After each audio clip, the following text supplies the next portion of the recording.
Jamal Lascelles, Carl Darlow, and you're watching Newcastle Fans TV.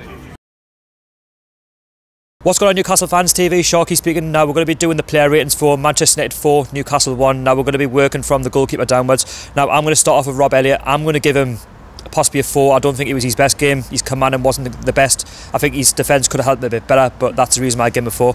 Now we're going to be moving on to DeAndre Yedlin. Defensively, it wasn't our greatest day today. He was probably good going forward. That was probably one of his best attributes.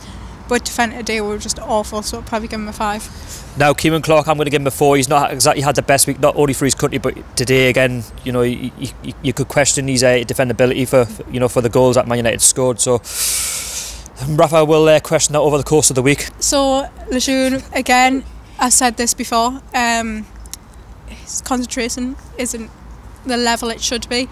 I think today he switched off again. There was quite a few mistakes. Again, I'm going to go with 4 or 5. Yeah, now we're going to be moving on to Mankio, 4 or 5 again. I think it's the defence. It has let us down for this game. Not because Man United are good, but the goals that they scored were far too easy. And you've got to question, how we defended the goals. Murphy doesn't get enough game time for me. You know, at spells he was very good, but does he fit our tactics properly? You know, if you look at the way Shelby plays, he's not that type of player. He's more of a run up the side cutting, and it just didn't suit today. I'll probably say 5 again, being harsh. Isaac Hayden, I'd have to give him maybe a 5. I think he was okay in parts. He was good for the first maybe 20-25 minutes, but then once Man United got back into the game, it just didn't work out, did it? John Joe Shelby. He's not been right the past few games, to be honest, for me. I mean, it did look up, so I gave him a 5 or a 6. He's probably one of our best players going forward, trying to ping the ball up as he always does, but just wasn't good enough. Matt Ritchie, I'm going to give him maybe a 4. I'm going to be very harsh on this one. We'll have given him credit all season, but I think today he was too quiet. We didn't really see too much of him. I think that's because Man United have got a good team in that, but he's been rather quiet the last couple of games, and that's a worry for me, because when Ritchie's not on it and Shelby, but if they're both not on it, then how do we get forward and score the goals? Dwight Gill, goal scorer. Going to be generous, 6 out of 10. You know, it was quite, the keeper had no chance really.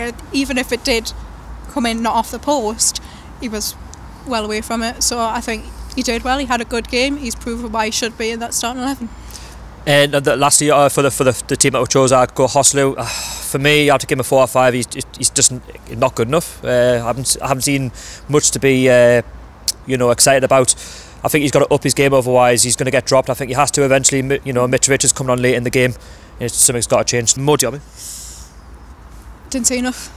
3 or 4. 3 or 4. Rand Aarons, you have to give him a 4 or 5. You didn't really see much of him, do you? You can't really judge on that. Again, he didn't come on early enough. Should have been on before that, but we put him on when the game was out of our hands, and he's not going to come on and score a hat-trick in the space of 20 minutes. Well, very unlikely, but should have been on way before that. So Rafa's tactics. I'm going to be nice. I think he got it spot on today with a 2 up front. I'm going to give him a 7, but I just think the defence let him down, and I think the reason I give him a 7 is because he would have got more if it was for the defence being better. Because it wasn't, it obviously has dropped to a 7. I'd have to agree with you as well, because there's not much he can do with his injuries. That's out of his hands. He can't force players back that aren't fit to play. 6 or 7 out of 10 for Rafa. So that's our thoughts on Rafa's prediction. If let me know down below what you think of our ratings. Do you agree? Do you disagree? Let us know. And don't forget to subscribe to Newcastle Fans TV.